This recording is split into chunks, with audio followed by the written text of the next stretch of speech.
il est temps de vous faire ma pile à lire du mois de septembre.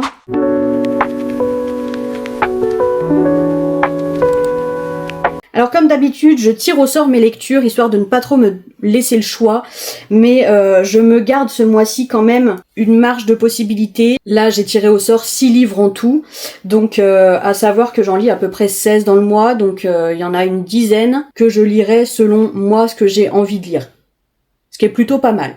Nous avons du coup 3 fantaisies, 2 romances, dont une dark romance, et une fiction contemporaine. On commence avec la fiction du coup de Coralie Cojol, Monsieur Edgar et les Impatients, qui est ce petit bouquin-là.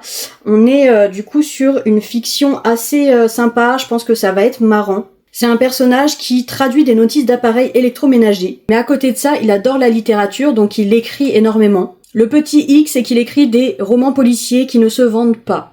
Alors il met ça sur la faute de ses voisins, de l'endroit où il habite, comme quoi il y a trop de bruit et que ça le dérange. Et il fait donc le choix de partir et d'emménager dans une résidence pour seniors. Ceci dit, il s'attendait pas vraiment à ce que cette résidence soit aussi bruyante et qu'il se passe autant de choses et autant de rebondissements en fait en ces lieux.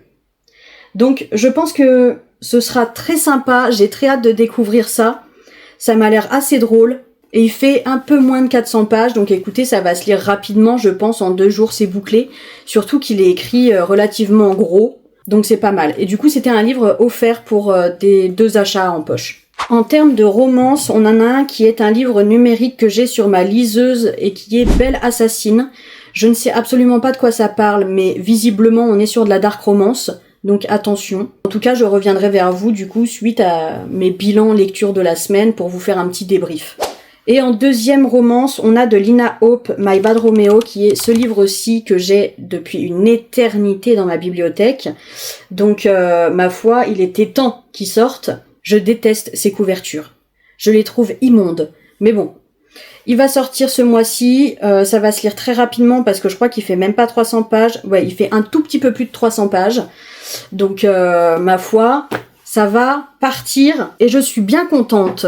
Nous passons à la fantaisie et en premier j'ai tiré La fille de la tempête, donc La fille des tempêtes pardon, de Laurine Hamilton Murray, donc Air of Storms. C'est le premier roman de l'autrice, écoutez, et je vous avoue que quand je l'ai vu en librairie, j'ai flashé dessus et j'arrêtais pas de penser à ce livre, mais pendant des jours et je me disais non, je vais pas l'acheter, il fait pas partie de ma wishlist, machin. J'ai craqué. J'ai fini par craquer, écoutez, voilà. On est du coup sur une fantaisie avec une prise de pouvoir. Et donc, cette jeune fille, elle vient d'une famille qui est dotée de la magie élémentaire du feu. Et bizarrement, c'est la seule qui, elle, arrive à contrôler l'eau. Lors de son 17e anniversaire, elle va devoir affronter avec son frère jumeau les candidats au titre de reine et roi de l'Empire. Ceci dit, petit souci, vu que c'est la seule à avoir le pouvoir de l'eau dans sa famille, elle ne le maîtrise pas très bien. Elle est forcément mise un petit peu en difficulté par rapport aux autres. Donc très hâte de découvrir ce livre-ci. Je ne sais pas si c'est un premier tome ou pas. En tout cas, ce n'est pas marqué. Ma foi, je verrai ça à la fin du livre. J'ai également tiré au sort Un thé avant la tempête de Hafsa Faisal, qui est ce livre-ci. On y parle du coup de vampires. Il me semble qu'on a une petite enquête, quelque chose comme ça. Ça se passe dans un lieu très cosy, bizarrement, donc un salon de thé. Donc un salon de thé la journée et un bar à sang la nuit. Son commerce va être menacé par un souverain et donc c'est là qu'elle décide de se venger. Donc on a un braquage qui se met en route et je pense que ça va être très sympa. Avec pas mal de rebondissements, j'imagine. On est sur 400 pages à peu près. Donc, ma foi, je pense que ça va se lire rapidement aussi. Et surtout qu'on a le 2e tome qui sort ce mois-ci, donc c'est top.